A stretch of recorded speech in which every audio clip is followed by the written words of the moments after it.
uh, unique in the IEP, and just discover some of those tools that are there to help us develop goals and write PLPs, and hopefully drive instruction. So let's get started.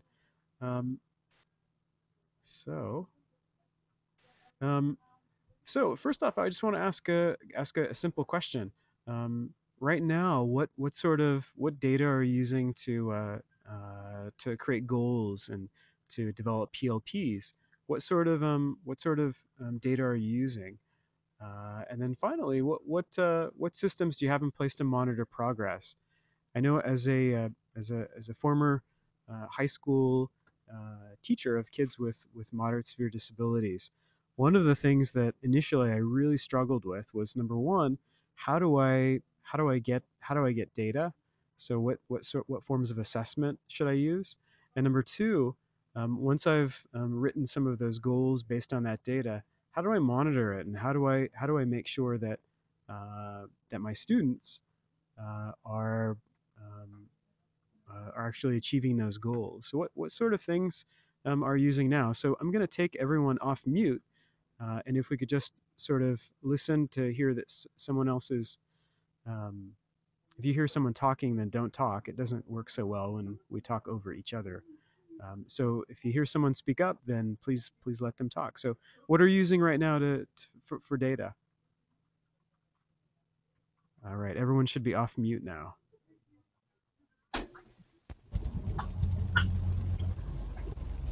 I think we're using a lot of classroom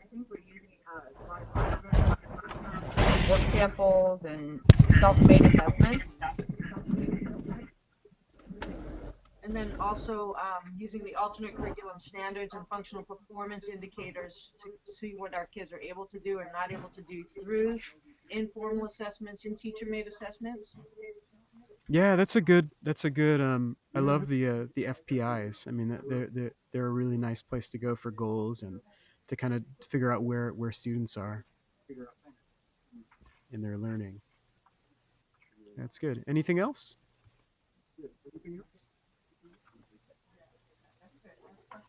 Okay. Well, um Sometimes, sometimes also it depends like on what the parent wants. Sometimes a parent wants a kid to work on a particular area, so they bring it up in the IEP or prior to the IEP, and then we'll put it in as a goal for the kids to work on. sure. Sure. Okay. Good. Well, I mean those are so I heard people talk about um teacher made assessments and that sort of thing. Earlier when we started talking, I know Melissa and Amy were talking about using using the Brigance for assessment. So hopefully that's something that you're using. How about for monitoring progress? Is there anything in particular that you're using to monitor progress towards meeting IEP goals?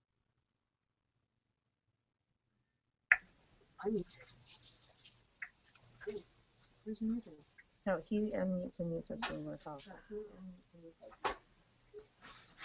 Yeah, sorry. There I'm are a sorry, can few. you say the question again? Yeah, there are a few microphones that I'm getting some echoing and things like that. So instead of dealing with the feedback, I'm just muting the microphones.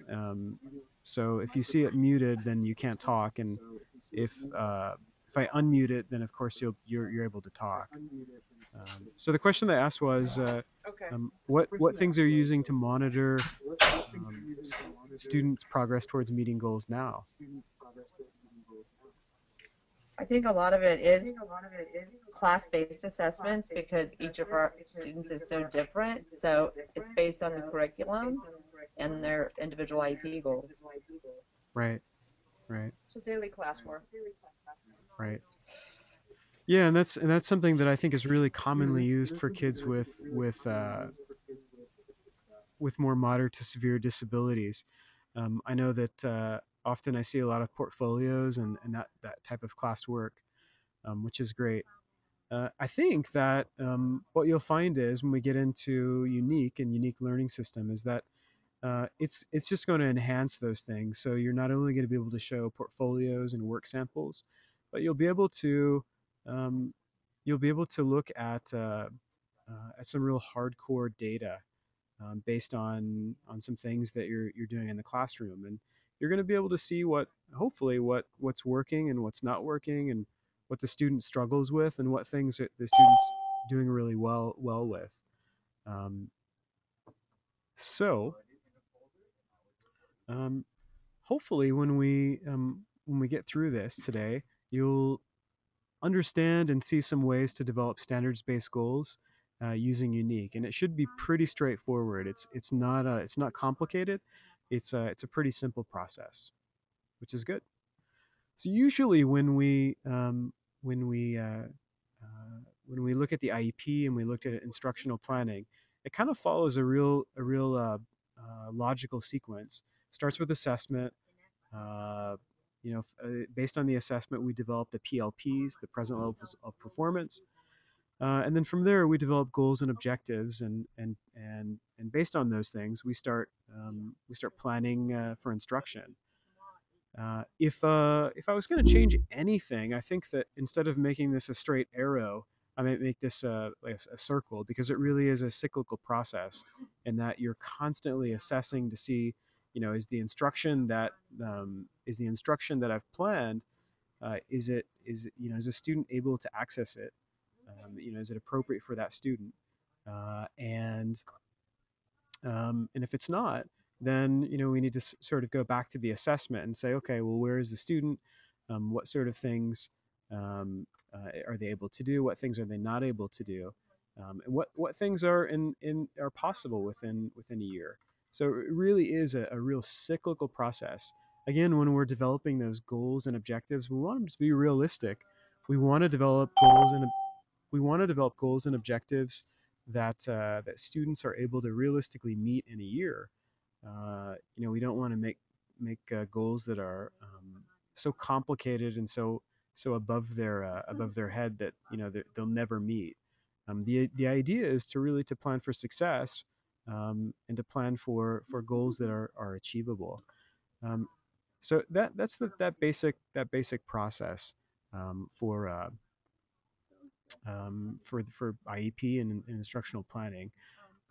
If anybody has any questions, or if you have comments, if you would just speak up in the chat area, that would be really helpful. That way I can leave it muted, only because I'm hearing some feedback from a few of you, for whatever reason. So your microphone is muted, but if you have a comment, then please add to that chat. I see that Kevin has added quite a few comments already. Kevin talks about multiple data sources. So I think in assessment, yeah, we're looking at lots of different things, and some of the things he pointed out curriculum-based assessment. So those are things like Unique, the Kappa that many of you are working on this week, observation, data logs, and portfolios. So those are all good forms of assessment. And Kevin's absolutely right. When we're working on that on our IEPs, hopefully we see a couple different forms of assessment. Just like anything else, we don't want to put all of our eggs in one basket, and we want to really look at a range of assessments, and not only one. Oftentimes, different assessments tell us different things, and might change or impact what we do. So within Unique Learning System, there is built-in assessment, and assessment data is collected in several areas. Some of I guess the two big areas are with the profiles and the monthly checkpoints. Those are the two big areas that we're really focusing on. But I'll have to say that the benchmarking is pretty powerful, and it should also be looked at. Right now, I think we're just we're sort of all learning this new system together, and so we focused a lot on the profiles and the monthly checkpoints, because I think within Unique it's the bare minimum that um, that that uh, that we should, it's sort of the bare minimum of data that we need to be recording. So the profiles, monthly checkpoints, and benchmarking. If you haven't looked at the benchmarking yet, then I would encourage you to do that. So the profiles. So again, the profiles are like the entry point into Unique. They determine a student's instructional level. Within Unique, as you hopefully you've seen and you know, they're divided into three levels: level one, level two, level three. So of course differentiated. Um, and we've seen students at level one where they're at that participatory level, all the way to level three where they're actually working on achieving some of the standards and some of the instructional goals that we have set for them. Um, if you have a lot of level one students and you're really struggling to see how you're going to make Unique work for you, I would really encourage you to take a look at a couple webinars that we've put on already this year. Um, uh, so if you want some more information about that, let me know. I'd love to be able to point you in that direction. I think that the level one students do require a little bit of extra thinking um, and might require some thought that and some ways of thinking that you may not be used to. So anyway, that's back to the profiles. The profiles determine that instructional level. They provide suggested instructional activities, and we think that the profiles have to be updated at least yearly. The profiles are sort of a yearly thing, not a regular thing, but they're those big broad stroke checks to see where students are, and the profiles do it very nicely. So here's a snapshot of a profile. So this is what you get after you complete a profile. So in fact, I'm going to exit out of here for a second, and hopefully your screen is blank now. And I'll bring up the Unique Learning System website, um, and let's just take a look at a student's portfolio. So I clicked on Unique GPS, and this is a student that I created, test one, uh, and so let's go ahead and look at that profile. Profile was completed April 5th, and looks like they are a 1.42. So again, they're not quite a two, but not exactly just a straight level one student. So they have some skills in some areas. So if you click on that little uh, check, you're going to see the student, the whole learning profile, and so you should see sort of um, the results of the profile, the questions that you answered about that student. And so within that, you're going to see some things that will hopefully help you in your goal creation and also in building present levels of performance. So for example, let's just look at one. Um, uh, let's look at word recognition and vocabulary. So the descriptor, it says it tends to print word within a context situation. Um, so one of the suggested strategies for that student is going to be to point for the teacher or the support staff to point to words read during read alouds with stories that have a repeated text format. Encourage and respond to student responses that indicate engagement while reading. So that's one of those suggested strategies. So that's a really cool thing about that profile. Within Unique Learning System, you can actually add a goal, and we could write out a goal for that student and save it, and track it using the system. So you're going to write student will blank blank blank blank. We can save that, and it's going to populate in that profile area. So the idea is that in a year's time, you're going to come back to that. Hopefully, periodically, at least quarterly, you're going to come back to it. Um, okay, I see. I see. We can't see it. Um, Give me a second here. Amy and Melissa, are you guys able to see? You We guys able to can't see this see one? it. You can't see it. No. No, only your PowerPoint. Okay. How about now? Yeah. Yes. Thank All you. right. Sorry about that. Thank you very much. Yeah, I'm sorry about that. I again, I'm figuring this out here, so please bear with me. So again, this is a snapshot of the student learning profile within Unique.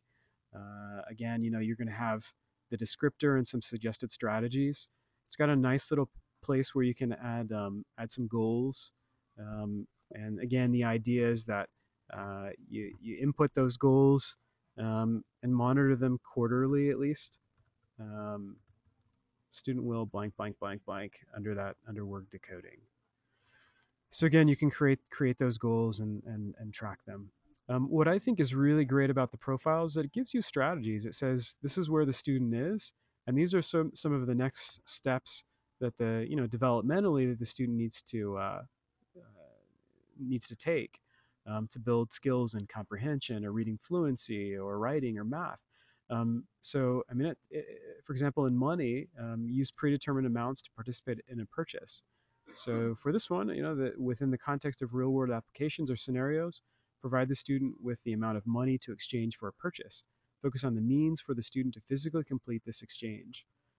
So again, they're really real world teaching suggestions for the student. So if you haven't looked at those profiles once they've been created, it's really worth looking at them. And to get to them, it's pretty easy. You're again just going to click to unique GPS, and from there you'll click on a student. I can choose a student and click on that checkbox, and you should be able to see it. So that's worth looking at. All right, so let's see if we can get back to the slideshow here. All right, and all right, so it looks like I'm sharing the right screen, so hopefully you'll be able to see that. All right, wrong direction. All right, all right. All right, so normally we would at this point we would create some goals based on the student profile. Um, and we're not going to do this today because uh, it may be a little bit difficult, and I don't know if you guys are able to switch between screens and that sort of thing within Unique, and so we're not going to do that. But I just want to call your attention to a couple things. Um, Remember that when we do create goals, we want to set the date, we want to have the conditions, we want it to be standards based, we want it to be observable, we want to be able to measure that goal. Um, the one and only Kevin Baker Cross, he reminded me that if you do have the SECO alternate curriculum guide, I don't know if you can see this clear plastic plastic uh, plastic thing. It comes with the SECO alternate curriculum guide, and it just sort of reminds you all of the things necessary for a compliant goal. So if you forget, it's not far away. If you have a SECO curriculum guide, there's a nice little plastic divider thing that you can use. Um, All right. All right. So how do we link Unique Learning System to the standards? Well, Unique has done some things for us and made our lives really easy in that way. If anyone ever asks you, well, is Unique Learning System, is it aligned to standards, and how can we look at the standards? How can we see how things are linked? It's pretty easy. I'm going to exit out of the presentation here for a minute, and I'm going to hopefully you see that. Um, uh, Within Unique, if you click on Alignment Tools, you should see you should see a couple things. You should see some instructional targets. More importantly, what we're looking at is alignment documents. So for example, alignment to content standards in English language arts. You can go ahead and download that thing. So there it is. Uh, Again, it divides everything up into three different levels, so three different differentiated levels, uh, and it focuses on some core standards. So for grades K through 2, it gives you those core or those power standards, gives you some targets, and then it shows you for each each level of student, it's going to show you um, where what things you should focus on. Of course, for level one students, remember those are the students that we're really working on exposing them to standards. We're really working on uh, getting them to participate. And so it's the level one, those tasks are going to reflect that. So things are for this one, for example, it says students will respond to who or what question by choosing a single option or an errorless picture. So that's an example of level one. Level two, an example is students will point to or select a picture from a choice of three in response to a who, what, or where question about a story. So a little bit more complex. And then finally, students will independently read who, what, where, when, or why questions about a story and write, speak, or select an answer. So you really see how things are differentiated. I mean, all the way from presenting an errorless a question, all the way to students will independently read who, what, when, where, why questions about a story, and then write or speak the answer. So you really do see that range. So again, the alignment documents, they're going to show you those power standards. They're going to show you uh, sort of what they look like depending on the level of students that you have. So again, this was just for ELA. You can scroll through and uh, and see all of the grade levels there. Uh, Hopefully you're not too dizzy from me moving the screen. Um, so that's really worth taking a look at. So that's that. So again, you're going to see that you've got alignment to content standards for English language arts, math, science, social studies, transition, preschool. So that's really hopefully you see it as a valuable tool. All right, so let's go back to our slideshow here, and let's move on. The scope and sequence. Again, this is something else that when I first started with Unique, it was something that I didn't pay much attention to. I didn't pay much attention to those at the alignment uh, uh, documents, and I didn't pay much attention to the scope and sequence. I was really more interested in just finding out, okay, what is this going to do for me in terms of lessons, in terms of assessment, and so that's really what I focused in on, and I think that's okay, but I think at some point it's worthwhile to go back and take a look at these. I think that we're in cycle two of Unique. Unique is in a 3-year cycle. In that you're not going to see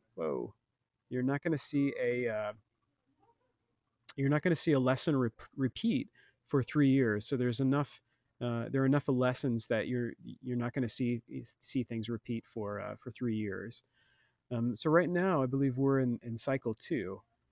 So let's actually go and let's take a look at the scope and sequence. Um, so again, I'm going to click on that left-hand side.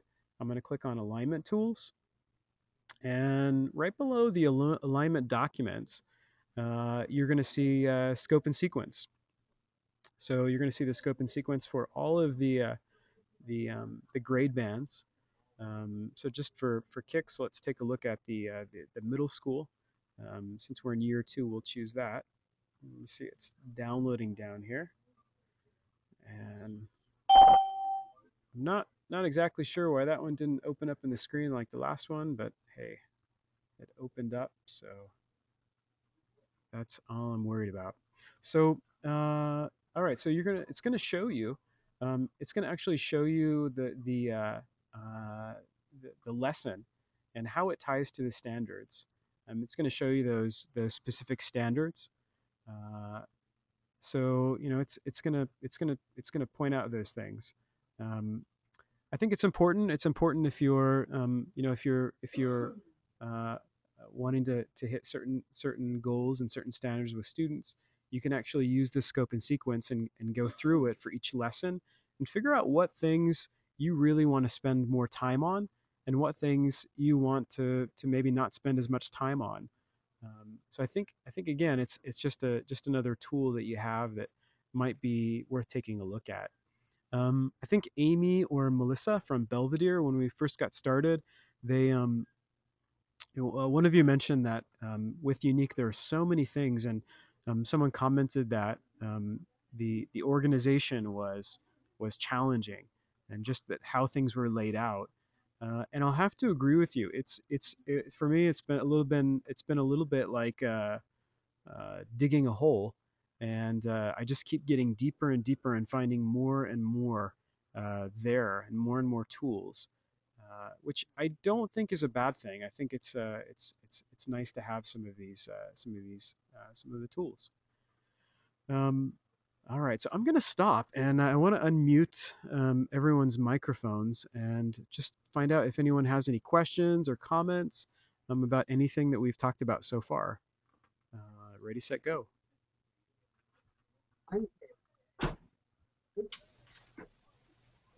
All right, is everyone still with me? And does anybody have any question or a comment or? Amy's here. Says Melissa. Few more people have joined us, so Anybody else?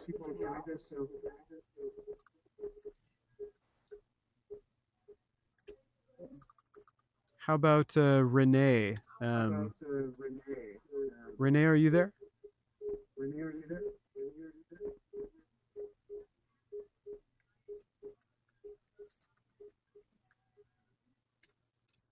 And silence. How about Anne Ochoa? Anne, are you there? Or Jamie Dean?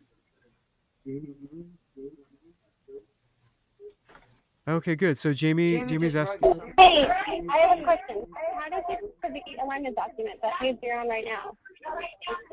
Great. Can you hear me? So yeah, I can. I'm gonna mute you only because I hear myself echoed across a few people, and it's kind of hard hearing my voice. So let's go to the hi Anne. Anne's writing that she's here. Great. I'm glad you guys are able to hear, and thanks for joining us. So how do we get to the alignment documents? It's not too hard. You're gonna go to the Unique site, and you're gonna go to Unique Learning System, and from there you should see a an item on the left on the left menu that says Alignment Tools.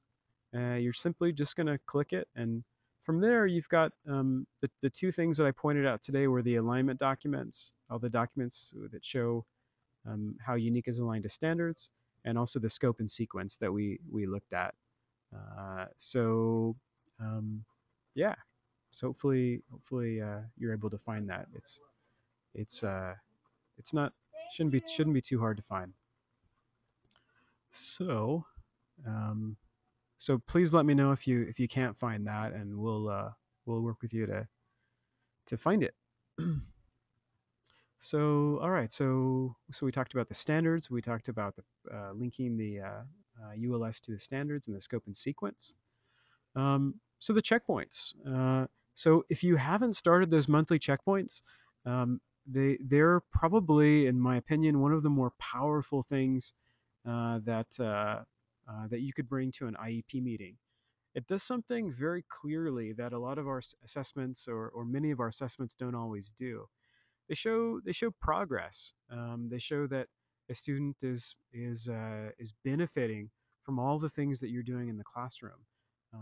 And I'm not in any way suggesting that in the past, students haven't benefited from instruction.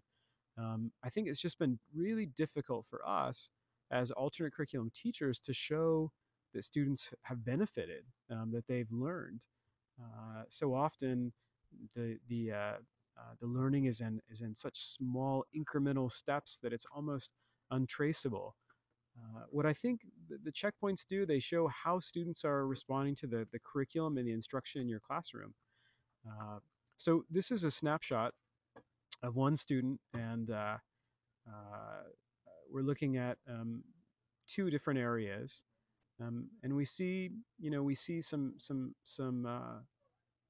results, and some of them are really good. Like the first month in September, in this assessment, the student scored a 14, and then looks like they scored a 15, which is great. In October, something else happened. The student scored a 17, and then during the post test, pre and post test, the student scored a 16. So I'm not exactly sure why. But again, it's nice to be able to have this data so that you can have those conversations in an IEP meeting. I mean, it could be that there are variables that you can sort of determine, like maybe the student in October wanted to go out and wanted to hurry out to lunch or something, or you were assessing before lunch, and there was a lot of sort of anxiety and excitement about going to lunch that day, and the student just wasn't as focused. So again, we're able to have those sorts of conversations. I think it also it shows parents and advocates and attorneys and your administrator and whoever else is at the IEP meeting. It shows them that there's some instruction going on, and it shows them that there's some assessment happening every month. I think that the checkpoints are very powerful. I want to unmute everyone and just ask number one if you've used the checkpoints yet, and if you have, how have they been working out for you? What are some of the challenges that you've been having, and what are maybe some of the successes you've already had? All right, so you're unmuted, and if you'd like, you feel free to type in the chat box, and you can share that way as well. This is Tyler. I've been taking printed versions of the graphs to IEPs, and the parents have been quite interested in looking at them and analyzing them. Tyler, have you found that that it's helped to make some instructional decisions? Have you helped that? Have you seen that it helps parents understand what you're doing, or? Certainly, I just think it's tangible representation of what their children are achieving, and maybe struggling with as well. I think that's totally good. Yeah. Yeah, I mean, I can honestly tell you that as a teacher, I would have loved something like this. Just in that it really helped, it helps cull all of that data and all that's happening in the classroom into some really easily understandable, presentable information, um, and I hope that it shows parents and whoever else is interested that there's a lot going on and a lot of benefit going on in terms of the student learning. Anybody else want to comment on the checkpoints? No, I really haven't used the checkpoints. I was busy benchmarking my students, Okay. but it seemed a little inaccurate. The benchmarking or the checkpoints? The benchmarking. Okay. All right. Well, let's we're actually we're going to briefly talk about the benchmarking. Um, so when that comes up, I would love to hear your comment. For a while, I was using Scholastic Read. I'm sorry, System 44, and I was using their graphs to bring to IEPs and discuss with parents the growth. And parents just seem to like to see what the kids are working on and whether they had a strength or a need in an area. Yeah, I mean, I think So this looks like a good idea. yeah, a combination of the checkpoints and some work samples, I think make for a really powerful, just really powerful assessment data, and really knowing students and where they are and what instruction has to happen next. Uh, all right. So one of the one of the complaints that I often hear, some teachers tell me that they just don't have time for the checkpoints. That they seem very labor intensive, and there's a lot a lot to completing them every month. And I'll say that yeah, they do require some time and some investment in time, um, and I think there's some things that you can do to make it a little bit easier. I think Tyler mentioned printing them out. You can print out, one set of the checkpoints, and you can actually do them all with just paper. You don't have to have a student sit in front of the computer. you can print them out and give them to a paraprofessional. You can take them and have have someone going through those checkpoints at the beginning of the month and at the end of the month. So I think that helps. Um, I think some folks I think have discovered that you don't, as soon as they've discovered that you don't need to be sitting in front of that computer with the student, that you can input these scores later, and that sort of thing is helpful. So I think that initially it probably will require some time. I think the trick is to figure out a system that works for you in your classroom. Uh, and also learning a little bit about the system. So I think a combination of those two things will hopefully will help. Um, okay, so I see a big a big comment from someone, and it says I've been giving pre and post tests, the original pre-test before beginning the entire program and had a nice presentation where the student is. The post test, I can only find the testing of the month's lessons rather than the same test I gave at the beginning in September. I need a post test for the same test I gave in the beginning before taking the lessons. The testing of each month's lessons is good, but 1 month is not enough for my students to show real progress. Yeah, absolutely. Another question says, how do you input scores? Um, so, um, what I'd like to do, I'd like to talk about both of these things. Let's wait until the very end of the presentation, and I can actually walk you guys through inputting scores, and I can also maybe help with the other question about um, the post test for the same test. Um, I think I can help with both those questions. So if you guys will hang on with me for a few minutes, then we can hopefully go through those things, and anyone else that wants to look can hang around as well. So checkpoints. So the benchmarking. So additional assessment benchmarking. We haven't spent quite as much time in any of our trainings and anything that we're doing. We haven't spent as much time on the benchmarking. Um, Benchmarking is actually there's some really great assessments in there. If you haven't had a chance to take a look at them, I would certainly look. To get there, it's pretty simple.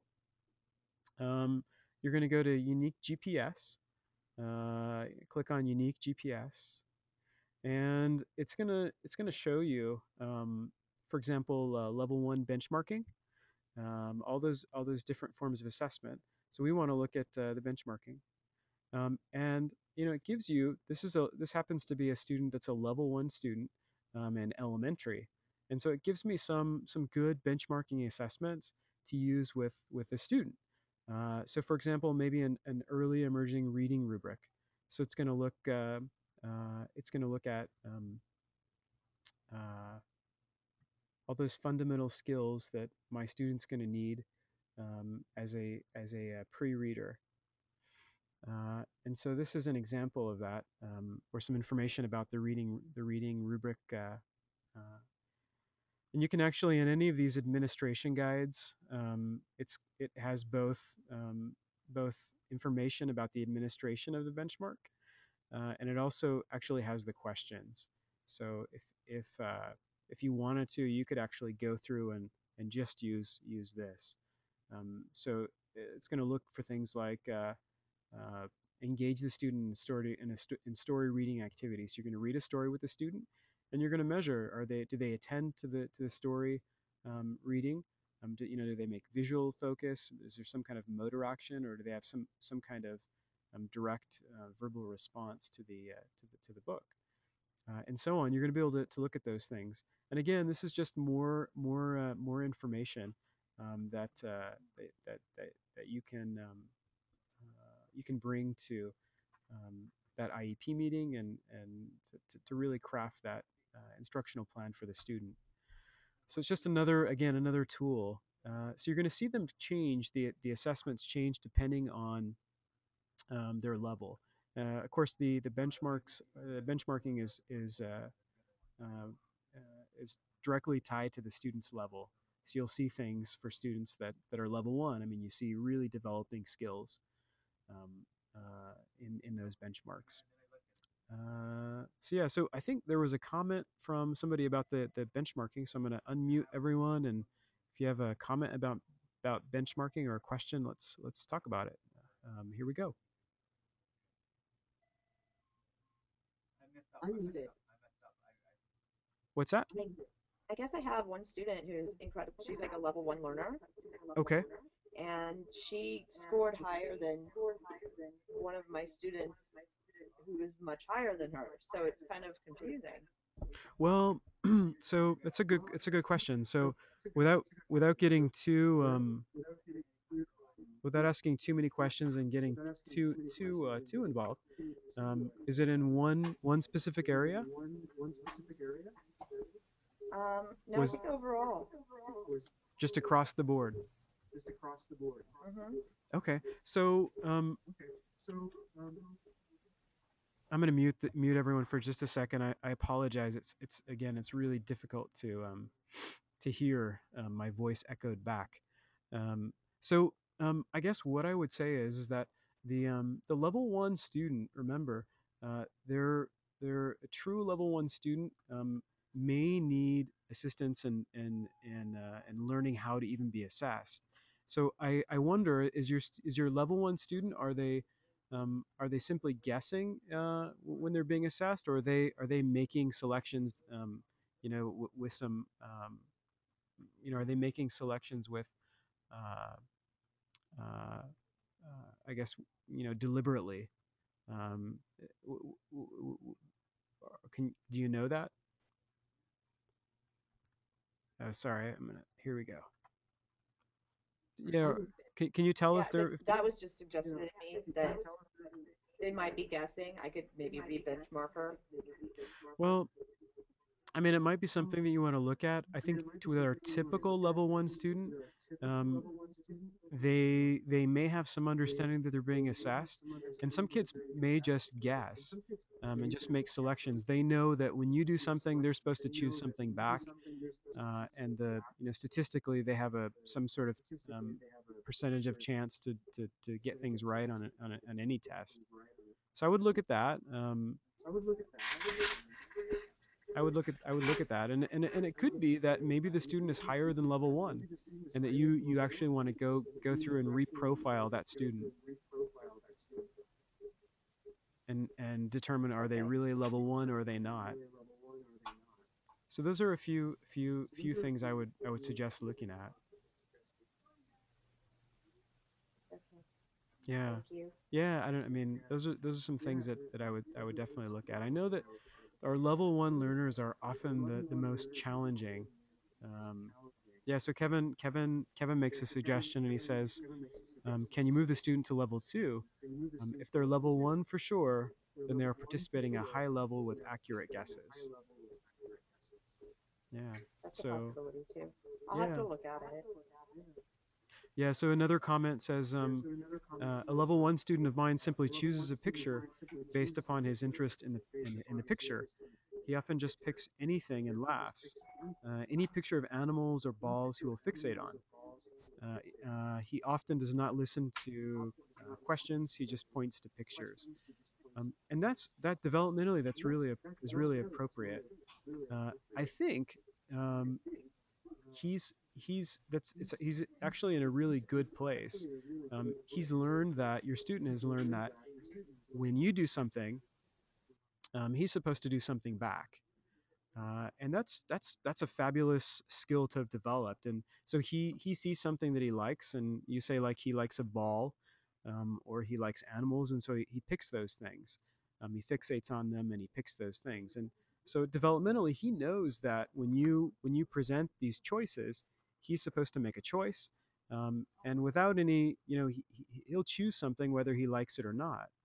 Um, and so yeah, and Kevin reminds me that sort of where I'm going with this is that, um, um, that for students like you're talking about, where he's fixating on choosing something that he likes and that sort of thing, we really need to view the assessment as instruction, and really teaching him that we're not asking him to, like, select the things that he likes, or asking him to select the things that he enjoys, but you're asking a question to determine if he knows this or not. And so, uh, as Kevin reminded me, we just need to focus uh, um, on teaching that student how to be assessed.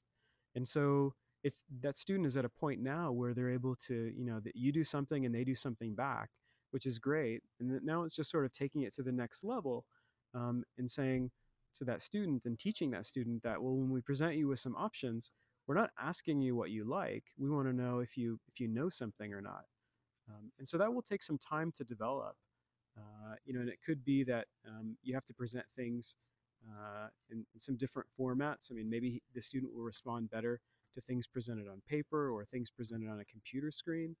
So you'll have to experiment. The other thing that I would also experiment with the level one students are the amount of prompting. And I would, if the student initially that he likes balls or he likes animals and that's what he's going to choose, I would prompt that student, and I would physically or verbally I would let the student know, well, I know you like animals, but this is what this is what I'm asking you, or this is what I'd like to know. uh, and really teaching that skill. um, so looking at providing some more prompts to that student, and know that the data that you get may not be valuable in the sense, you're looking at those graphs that we looked at earlier, and you're looking to see where the student scored. That sort of, yeah, that sort of um, data may not be so meaningful. And I know that that's another question that a lot of people have asked. They've said, well, Nathan, those monthly checkpoints, I see them, and I worry that if I have a student that's not making a lot of progress, that my administrator is going to come see me and they're going to be upset and they're going to want to know why the student is not making progress. And you have to remind them and have some conversations about, well, this is a student that's a level one student, and initially that assessment data is not going to be very meaningful.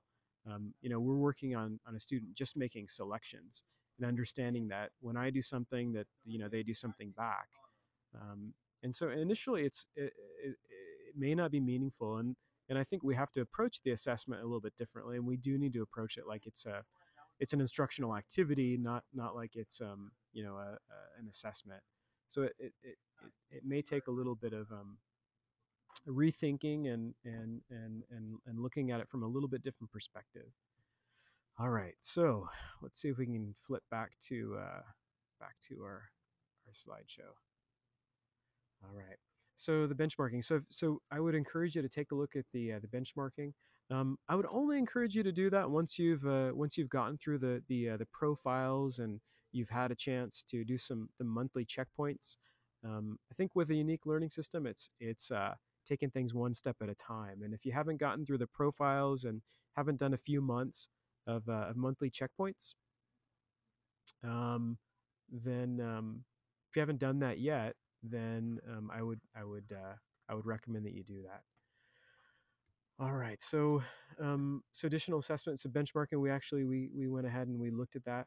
This is an example of a student that's in middle school. So you see that the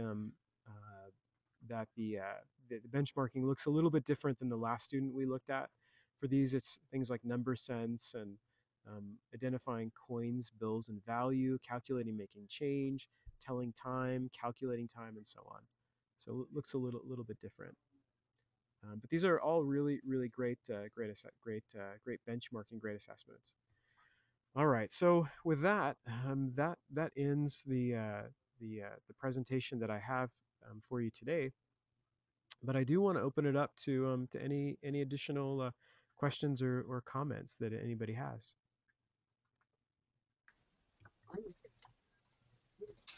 Oh, there was a question earlier about somebody wanting to input the levels afterwards. Well, now people are just asking She had asked, how do I input the scores? Yeah. So let's actually can we look at that? Yeah. Okay. My screen just went black, so All right. That's it. And I said, Okay. So hopefully you guys are still with me. Can you guys see a blank screen right now? ULS and the IEP.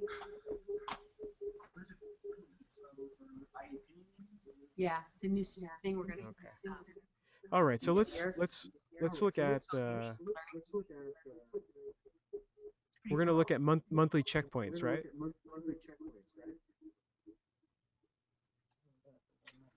All right. So we're gonna look at monthly checkpoints, and we're gonna look at how to input scores like after the fact. So say for example you have a student, you've given copies of the monthly checkpoint to a paraprofessional. They're going to complete those and they're going to come back to you with some scores. It's pretty easy. You're just going to click edit score, and if you'll see, two little boxes open up, and you can just put the score in there. So I can say the student got 15, and on the post test they got 13. I can save it, and there you go. So it's not too difficult. So you can just pop the score in there. So the student got let's say student didn't do as well in the post test. Does that make sense to the person that asked that question? I don't. Kind of. However, do the test questions correspond to certain skills? So by just putting in 15 or 13, we're not really getting the full information about what skills they can do or what they need help on still? No, the profiles, or I'm sorry, the checkpoints are just considered curriculum based assessments, and so they are tied to uh, things that the student should have learned that month. And I do believe it's important to know what they got right and what they didn't get right. Um, I think that those sort of conversations, you'll have to ask after the fact. You'll have to ask that paraprofessional, or you'll know yourself which things they didn't do well on. But the system itself doesn't like keep track that a student has scored low on one section or one type of question. It does do that with the profiles. So the profile that you saw earlier, it actually looks at individual questions and how you responded to those questions for each student, and then says, this is a skill they need more help with, or this is something that they understand.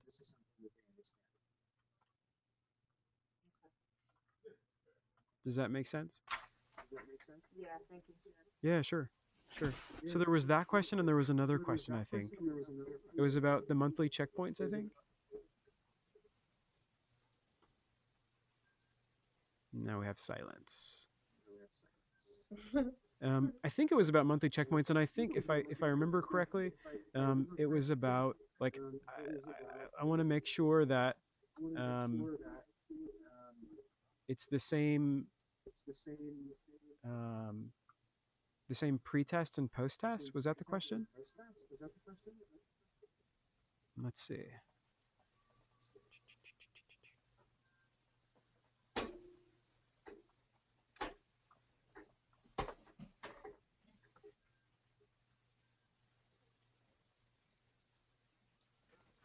I'm not exactly sure I understand the question, but um,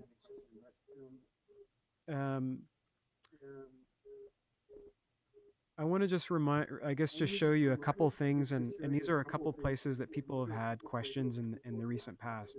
Um, Number one, hopefully you see on my screen, uh, I'm clicking this month selection box. I can select for any month, any month basically. I can go back to October, and I can run the test for October. Um,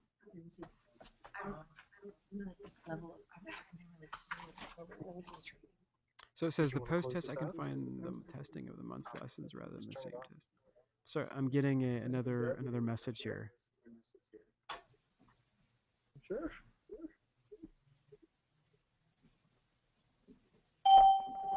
Yeah, so I think so. This is from Renee. So Renee, what you want to make sure when you're doing the monthly checkpoint, you want to select the right month. And so, say for example, you started in October and you started a pre-test in October, and you didn't get to the post-test until say November. And so what you want to do is when you go in to complete that post-test, even though it's November, you're going to want to go in and make sure you select the month October before you run the pre-test before you run the post-test, basically. Um, if you don't do that, then yeah, you'll have a problem, and every month you might only do the pre-test for that month. But you can actually go in and select any month, any month that you want. I can go back and I can select. I can go back and I can look at January and say I want to put in scores for January. I can go ahead and put those scores in for January. So and save them. And say I want to go back and I want to edit scores for February. And the same is true for the pre and post test. If you wanted to go back and give the post test again for last month, you could do that. You could simply just go back and select the month and go back to that month and run the test. Uh, so I hope I hope that answers your question. There's another one that says, what I've noticed is that the system will discontinue the assessment when a student chooses so many incorrect answers in a row. Now, if we're giving the test manually, how do we decipher an accurate score? Um, well, what I would do is I would go ahead and just take a look at the instructions for that level of assessment, um, and it's gonna actually tell you when to stop. And to do that, you just need to look at the unit checkpoints instructions or the level 1 checkpoint instructions. So just click on those and take a look, and it's going to give you that information. Um, yep.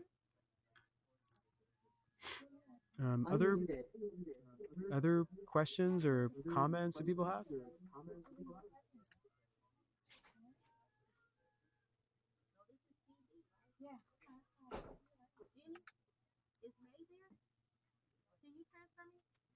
Okay, well, I'm not hearing anyone from anything from anyone. So if does anyone have any other questions or comments about anything? No. Okay. Well, I have a few questions for you. I'm just curious to get your feedback. I want to know how this went for you. I'll be very honest. This is our first attempt at any sort of webinar and bringing training this way, and so I'm getting used to it, and I suppose you are as well. And I just wonder, like, how this is. Does this sort of um, interaction, this sort of thing, does it work well for you? Do you think it's valuable or not? I think it's a great way because we can't always get out of our classrooms.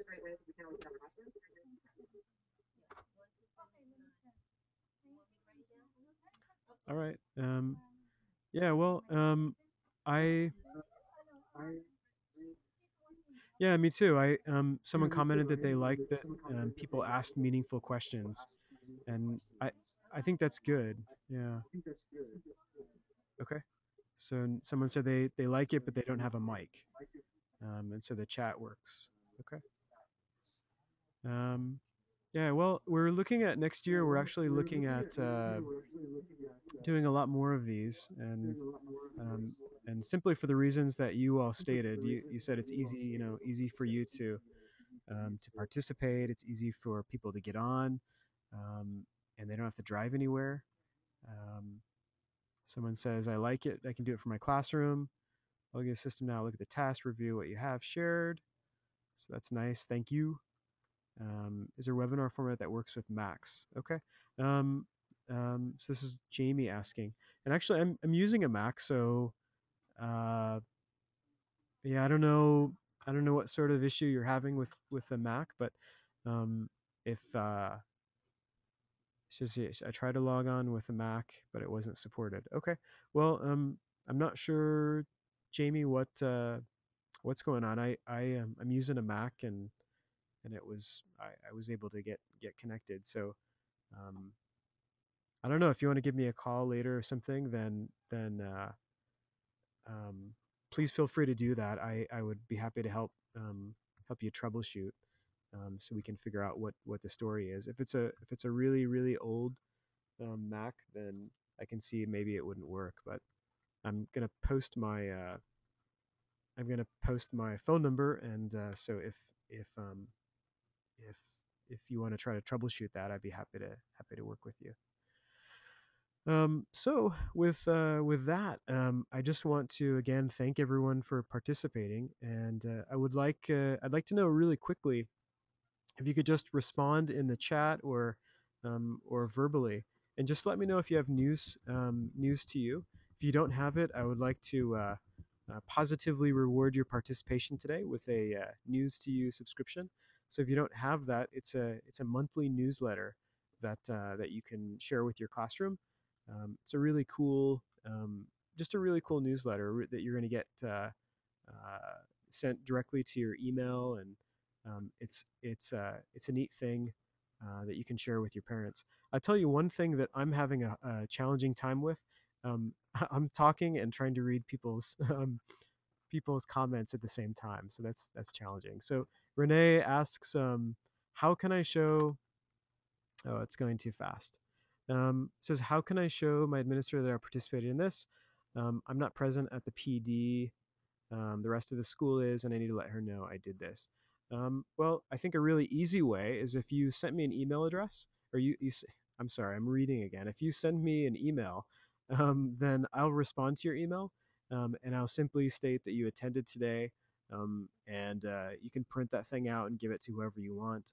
I'll address it to whom it may concern, and let them know that you were here. I'm going to put my email address. There's my email address, nathan.edson@lusd.net. So just send me that email, and I'll respond with information that you participated. So really really quickly, uh, who doesn't have or who doesn't, I guess, who needs news to you, or who's already using news to you? I'm using this to you. So that's Amy, right? No, Melissa. Melissa. Okay. All right. Well, if Amy you needs it. Amy needs it. Okay. So if you would just comment, and okay, perfect. I see people are commenting in the chat, so thank you. I'll make sure that I get it sent out. Great. I see people commenting. So I'll make sure that I send you that link. So look for that link this afternoon. Great. Kevin says, "Do you need their email address?" And I'm pretty sure I can find you in the LAUSD global addresses. So with that, I'm going to sign off and say thank you to all of you for. Do you have any other goodies for us? Um, well, maybe, maybe. Um, but for the time being, I'll get the news to you out to you. So I want to thank you all for participating today, and have a great, wonderful, wonderful week. And if there's anything we can do to help you, please feel free to contact me. I put my number in the comments. My email is also in the comments. So we really would love to hear from you. And with that, thank you very much, and we'll see you later. Goodbye. Bye.